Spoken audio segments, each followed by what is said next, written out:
Boa noite a todos. Nosso grupo vai apresentar hoje o trabalho sobre empresas, mas primeiramente vamos introduzir o que são empresas e como elas atuam. As empresas são um tipo de agente econômico responsável por participar em importantes processos na atividade econômica. Dentre eles, desempenham funções importantes no setor primário, nas atividades extrativistas ligadas a matérias-primas, no setor secundário, nas transformações por parte das indústrias, e no setor terciário, por meio de finanças, varejo e prestação de serviços. Podemos definir empresa como organização econômica, civil ou comercial, constituída para explorar um ramo de negócio e oferecer ao mercado bens e serviços, podendo dividi-las em dois tipos, sendo elas empresas individuais, na qual o empreendedor atua sozinho, e empresa em sociedade, na qual existe a atuação de mais de um sócio. Podemos citar que as empresas individuais e em sociedade apresentam diferentes pontos fortes. Nas individuais, nota-se maior agilidade nos processos, por ter menos pessoas envolvidas nas decisões. Não possuem necessidade de divisão de lucros com outros sócios e conseguem ter um sigilo maior de suas informações. Já nas empresas em sociedade, nota-se uma divisão das responsabilidades e dos riscos, tirando assim a responsabilidade total das decisões sobre uma pessoa e dividindo em mais de uma maior capitalização para investimentos e as diferentes habilidades pessoais de cada sócio que podem acabar se complementando. Podemos citar também que as empresas individuais e em sociedade apresentam diferentes pontos fracos. Nas individuais é possível dizer que a responsabilidade sobre as decisões recai sempre em uma única pessoa e caso a empresa contraia dívidas, os bens pessoais do proprietário podem ser incluídos para pagamento dessa dívida. Já nas empresas em sociedade, é possível dizer que existe maior burocracia nos processos, maior dificuldade em efetuar o fechamento da empresa caso necessário e possível desacordos entre os sócios diante de importantes decisões.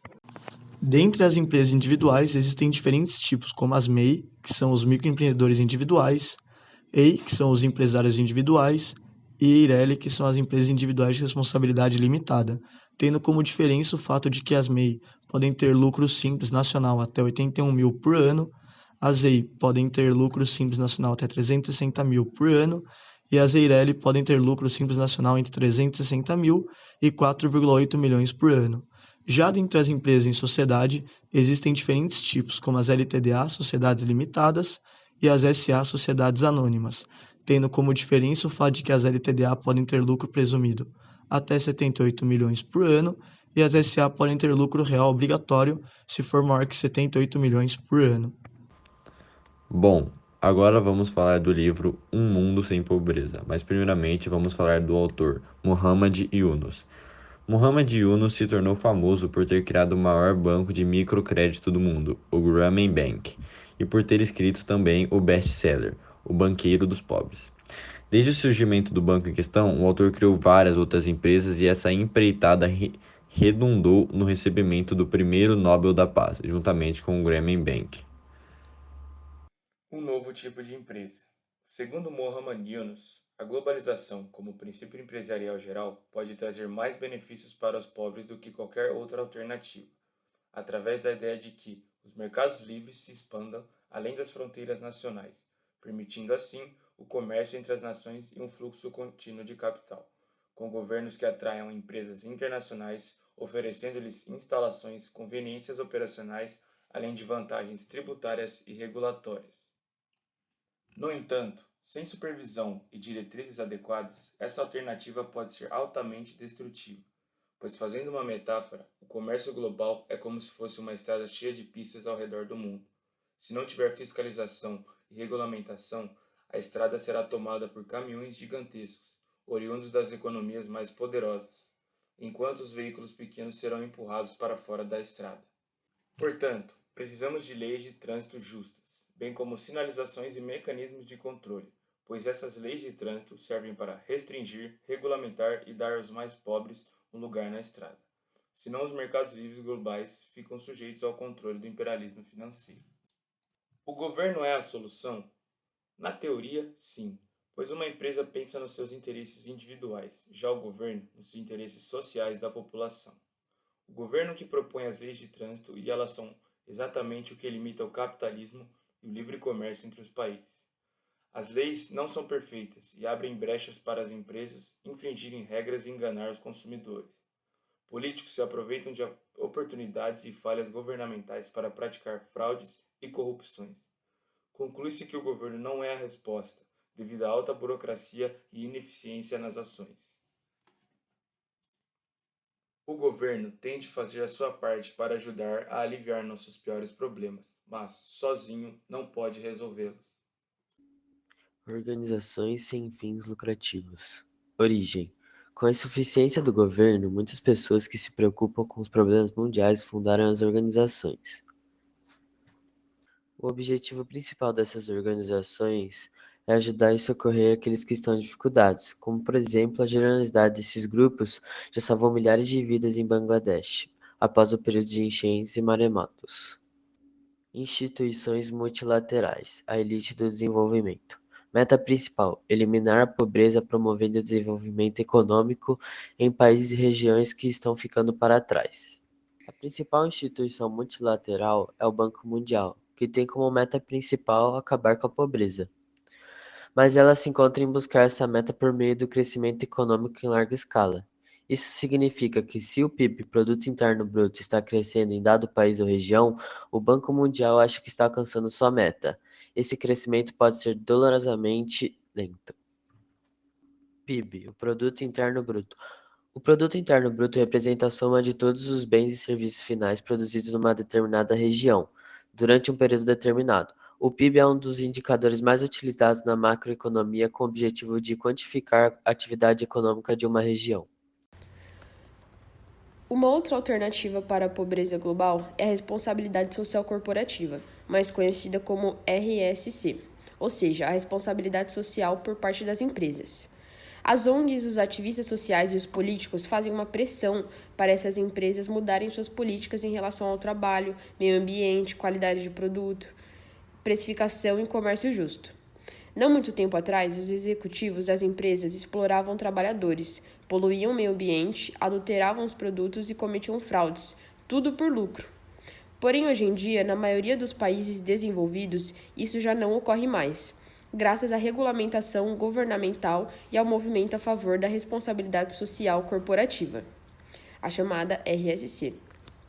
Hoje em dia, as pessoas têm muito mais acesso às informações e, através das emissoras de TV e redes sociais, muitas notícias de crimes empresariais são divulgadas, manchando a imagem da empresa.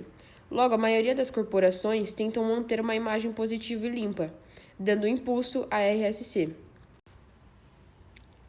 Temos dois tipos básicos de responsabilidade social corporativa. A responsabilidade social corporativa fraca, cujo lema é não cause nenhum dano às pessoas ou ao planeta, a menos que isso signifique sacrificar os lucros. E temos a responsabilidade social corporativa forte, cujo lema é faça o bem para as pessoas e para o planeta, contanto que isso não prejudique os lucros. Portanto, a diferença entre as duas é que na fraca as empresas tentam evitar poluir o meio ambiente ou vender bens defeituosos ou subornar funcionários públicos. Enquanto a forte, em vez de evitar, ela vai além. Ela procura oportunidades para beneficiar os outros. Ela busca desenvolver produtos e práticas ecologicamente corretos, fornecer oportunidades educacionais e planos de saúde para seus funcionários e apoiar iniciativas para trazer transparência e justiça às regulamentações governamentais do comércio. Mas a responsabilidade social corporativa não é a resposta. Pois apesar do conceito e da intenção ser boa, alguns líderes empresariais tiram proveito disso para beneficiar a si próprios e ganhar mais dinheiro, mesmo que tenham que explorar os pobres. Para essas empresas, a responsabilidade social corporativa é uma fachada. Eles doam uma quantidade mínima do lucro para causas sociais, enquanto muitas vezes investem todo o resto em projetos de enriquecimento que pioram os problemas sociais. E ainda divulgam a caridade feita para demonstrar o quão generosos são. Há uma minoria das empresas que se importam realmente com a mudança social.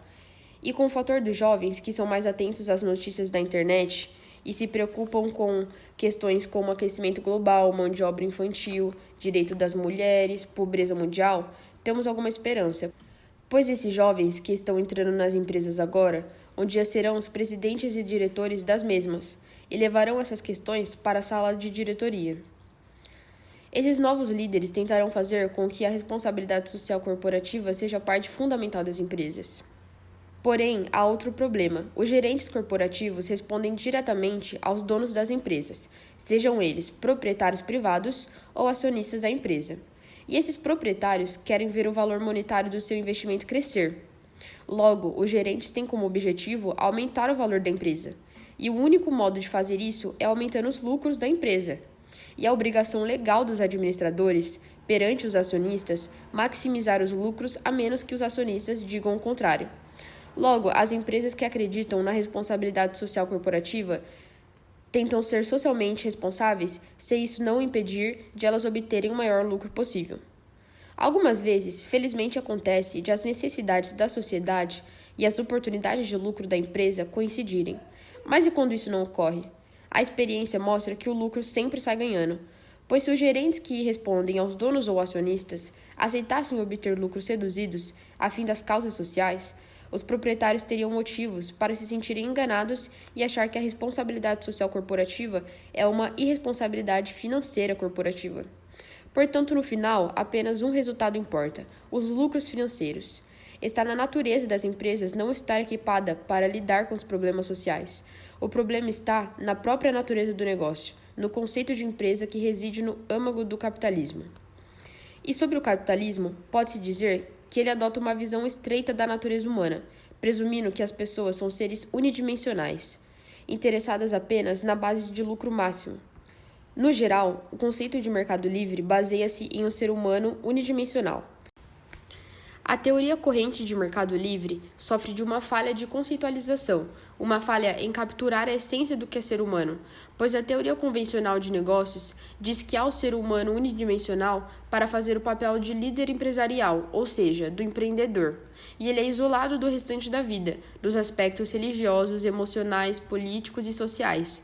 Este ser humano unidimensional está voltado somente para maximizar o lucro, e ele recebe apoio de outros seres unidimensionais, que dão um capital de investimento. E hoje, o mundo está tão hipnotizado pelo sucesso do capitalismo que não ousa duvidar dessa teoria. Mas a realidade é muito diferente da teoria. As pessoas não são entidades unidimensionais. Elas são incrivelmente multidimensionais, com suas emoções, convicções, prioridades e padrões de comportamento.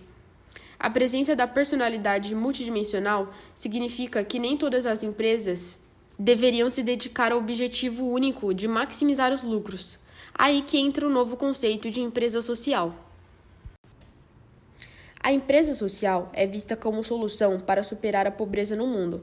Ela está voltada para a solução de problemas sociais e ambientais, mas sua estrutura organizacional é basicamente igual às EML já existentes, ou seja, ela opera como um empreendimento convencional com produtos, serviços, clientes, mercados, despesas e receitas. A diferença está no objetivo delas.